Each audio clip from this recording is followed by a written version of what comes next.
Hello everyone, welcome back to my channel. আশা করছি সকলে ভালো আছো, আমিও ভালো আছি। তো আবারও নিয়ে চলে এসেছি একটি নতুন ব্লগ নিয়ে। তো আজকের ব্লগটা হতে চলেছে আমার একটা ছোট্ট বোনের স্কুলের সাংস্কৃতিক অনুষ্ঠান হচ্ছে, ওখানে আজকে যাব। আমার বোন নাচের নাম দিয়েছে, তো ওরও ডান্সটা তোমাদের সঙ্গে শেয়ার করব। তো চলো ওখানে গিয়ে দেখা হচ্ছে, ওখানে গিয়ে কী করে সবটাই তোমাদের সঙ্গে শেয়ার করব। তো চলো দেখতে থাকো। অনুষ্ঠানটা যেখানে হচ্ছিল আমাদের বাড়ি থেকে বেশি দূরত্ব না, 5 মিনিটে হেঁটে গেলে আমরা পৌঁছে যাই।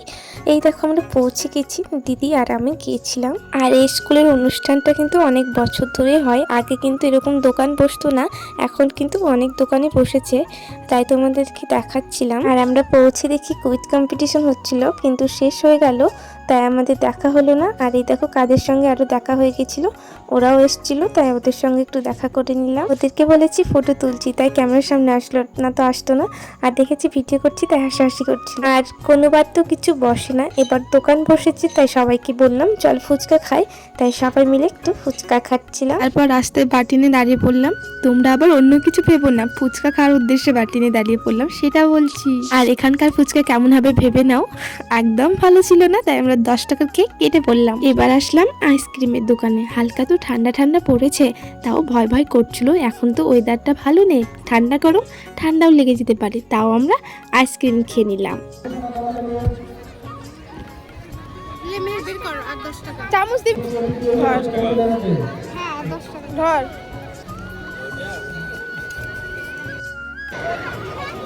এবং 3 তোমরা একটু পিছনে পুরস্কার সেই বাংলা বক্তৃতা গুলো চলে আসবে এখানে দাও।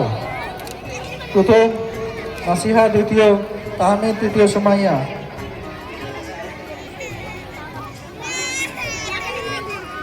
আর তোমরা তো দেখতেই পেলে কত মানুষের ভিড় আর কত চেঁচামেচি, তাই আমি ভেবেছিলাম বাড়ি এসে ভয়েসটা দেব। আর আমার ওই ছোট্ট বোনটাকে তো দেখতেই পেলে, ট্রফি নিয়েছিল, ও কিন্তু কবিতা আবৃত্তিতে নাম দিয়েছিল, দিয়ে ফার্স্ট হয়েছে।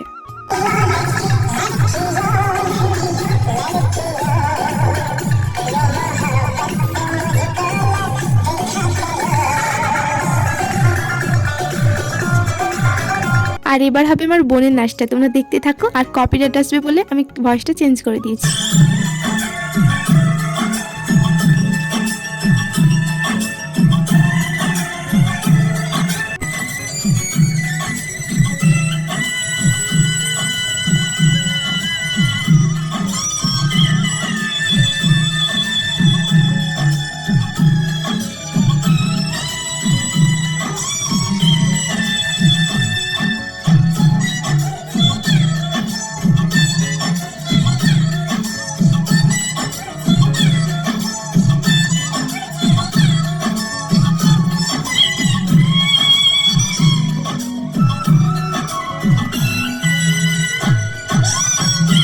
বোনের নাচ তো দেখলে, এবার কিন্তু একটা নাটক হবে। আমাদের গ্রামের সাইডের যে কাকিমাগুলো থাকে, কূটনীতি করে বেড়ায়, ওই রকমই একটা নাটক তুলে ধরেছে। নাটকটা দেখে কিন্তু ভিডিওটা এখানে শেষ করছি, ব্লগটা এন্ড করতে ভুলে গেছিলাম। দেখা হবে অন্য কোনো ভিডিও নিয়ে। আসসালামু আলাইকুম রবি বাপু।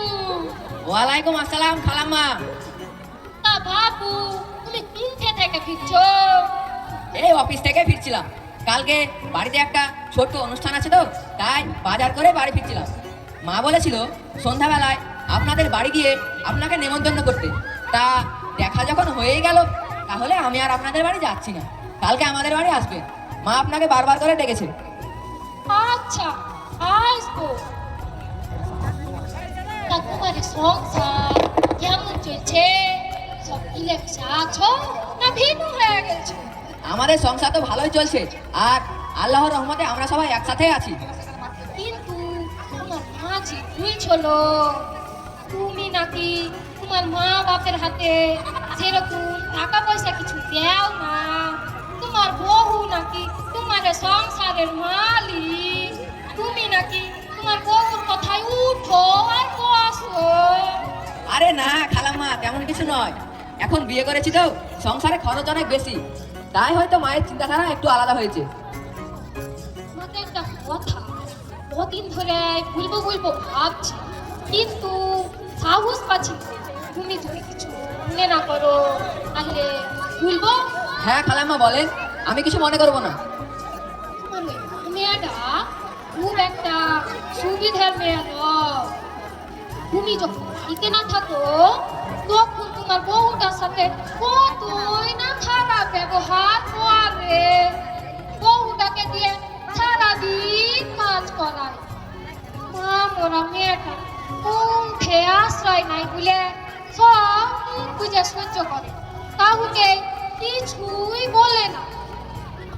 কত সুন্দর বউটা তোমার, এত কাজ করার লাগে কেমন জানি চেহারাটা দিন দিন খারাপ হয়ে যাচ্ছে। দেখে আমার খুব মায়া লাগে। তুমি জানি আবার এসব কথা আমার মাকে কিছু ভুলো না, আমার বউটার একটু খেয়াল রাখো। ঠিক আছে খালাম্মা, আজ তাহলে আমি আসি। আচ্ছা, আসো।